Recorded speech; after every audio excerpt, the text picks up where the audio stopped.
আমি Shafiqul Islam, poultry farm করুন সাবলীল মোহন। তো এই স্লোগান নিয়ে আমি আপনাদের সামনে অনেকবার হাজির হয়েছি। তো আরেকবার আপনাদের সামনে আসছি একটা মেডিসিন পর্ব নিয়ে। এর আগে একটা আপনার গরমকালের জন্য একটা মেডিসিন ইন্ট্রোডিউস করাইছি। তো আমি তারই ধারাবাহিকতায় আসলে আমরা পোলট্রি ফার্মে যতগুলো মেডিসিন ইউজ করি, তো তার প্রত্যেকটাই আমি আপনাদের সামনে ইন্ট্রোডিউস করাবো, আসলে তার কাজ কী এবং সেই মেডিসিন কেন ইউজ করবে এবং তার সায়েন্স কী এবং তার মেকানিজম কী। তো মোটামুটি চেষ্টা করব আপনাদের সামনে মোটামুটি ভালোভাবে আপনার মেডিসিনগুলো আপনাদের সাথে পরিচয় করার জন্য। তো আমি তারই ধারাবাহিকতা আজকের যে পর্বটি আছে, এই মেডিসিনটির নাম দেখছেন লুপ্রোসিড NA লিকুইড 1 লিটার ভায়াল। তো আসলে এইটা আমরা প্র্যাকটিক্যালি আমি নিজে আসলে এইটা ইউজ করে আমি অনেক ভালো ফিডব্যাক পেয়েছি। কারণ হলো এইটি কিন্তু অ্যাসিডীয় একটা মেডিসিন। তো যারা পোলট্রি ফার্মের সাথে জড়িত বা পোলট্রি ফার্ম করছেন, তাদের অবশ্যই অনেক মেডিসিন ফার্মের জন্য ব্যবহার করতে হয়, মুরগির জন্য ব্যবহার করতে হয়। তো আসলে অ্যাসিডিও তো অনেক প্রায় 10-15 প্রকার আমার জানা মতে অনেক প্রকারের মেডিসিন আছে। তো আসলে অল্টারনেটিভ হিসেবে আমি বিভিন্ন মেডিসিন ইউজ করছি। তার মধ্যে ব্যাকটিফার্ম ইউজ করেছি, আপনার অ্যাসিটিক অ্যাসিড ইউজ করেছি, ভিনেগার ইউজ করেছি, তারপরে আপনার এটা হলো লুপ্রোসিড এখন ইউজ করছি অনেক দিন যাবত। এটা অনেক ভালো আপনার ফিডব্যাক দিচ্ছে। তো আসলে আপনার ফার্মের অবশ্যই পানির কোয়ালিটি আপনার ল্যাবে টেস্ট করে সেই পানির যদি আপনার আয়রন বেশি থাকে বা আপনার পানির যদি দেখা যাচ্ছে যে আপনার পিএইচ লেভেলটা অনেক বেশি থাকে বা ক্ষার বেশি থাকে, সেক্ষেত্রে অবশ্যই আপনার পানির পিএইচ নিয়ন্ত্রণ করে আপনার মুরগি সব ধরনের প্রবলেম থেকে অনেকটাই সেভ করা যায়। পানি জাতীয় যে ডিজিজগুলো আছে এগুলো সেভ করা যায়।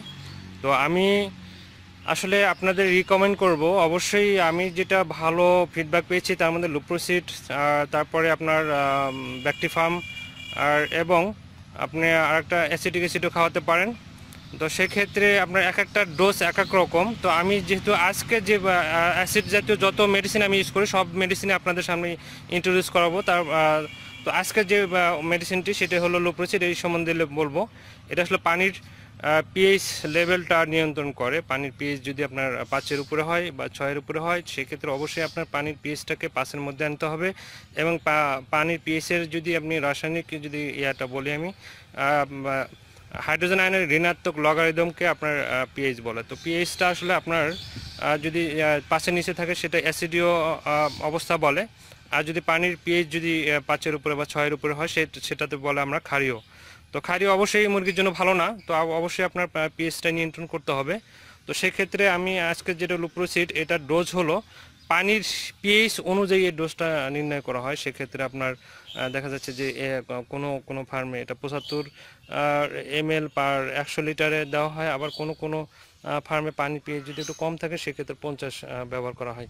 তো এটা আসলে আপনার বাংলাদেশে মার্কেটিং করে Bimco animal health limited, Dhaka, Bangladesh. আর এটা আসলে অ্যাকচুয়ালি মেডিসিনটা জার্মানি। মেডিসিনটা জার্মানি কোম্পানির একটা মেডিসিন। তো এটি আসলে আপনার যে কাজগুলো করে, তো সেটা আপনি দেখতে পাচ্ছেন যে টু ইমপ্রুভ ওয়াটার কোয়ালিটি, পানির কোয়ালিটি ইমপ্রুভ করে, অনেক ভালো করে। Maintain favourable pH in gut and water, pH নিয়ন্ত্রণ করে। টু ডিক্রিজ ব্যাকটেরিয়াল ইনফেকশনস, এটা ব্যাকটেরিয়াল যত প্রকারের মাইক্রো অর্গানিজম থাকে বা ডিজিজ হয় সেটাকে আপনার ডিক্রিজ করবে, কমিয়ে দেয়। Salmonellosis, bacillosis, necrotic enteritis.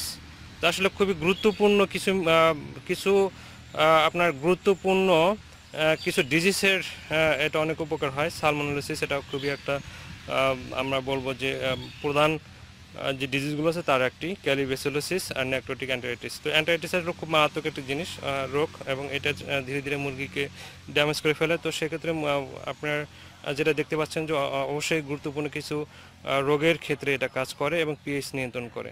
তো আপনারা চেষ্টা করবেন এই ধরনের মেডিসিন যদি কোথাও পান তো অবশ্যই ফার্মের জন্য ইউজ করবেন। এটা আমরা ইউজ করি সপ্তাহে 3 থেকে 4 দিন। তো অবশ্যই আমার টিউটোরিয়াল যদি আপনাদের ভালো লাগে, এর পরবর্তীতে আরও বিভিন্ন মেডিসিন, বিভিন্ন ফার্ম বিষয়ে সাজেশন দেওয়ার জন্য, পাওয়ার জন্য, আপডেট থাকার জন্য অবশ্যই আমার চ্যানেলটা সাবস্ক্রাইব করে রাখবেন। আর অবশ্যই চ্যানেল সাবস্ক্রাইব তো করবেনই, এবং আপনার লাইক করবেন, কমেন্টস করবেন, এবং আপনার কোনো প্রবলেম থাকে আপনার কমেন্টস বক্সে কমেন্টস করতে পারেন, আমি চেষ্টা করবো আপনার উত্তর দেওয়ার জন্য। তো আজ এই পর্যন্ত, ভালো থাকুন সবাই, এবং শেষ পর্যন্ত আবার বলবো অবশ্যই চ্যানেলটি সাবস্ক্রাইব করে রাখবেন পরবর্তী টিউটোরিয়াল পাওয়ার জন্য। খোদা হাফেজ।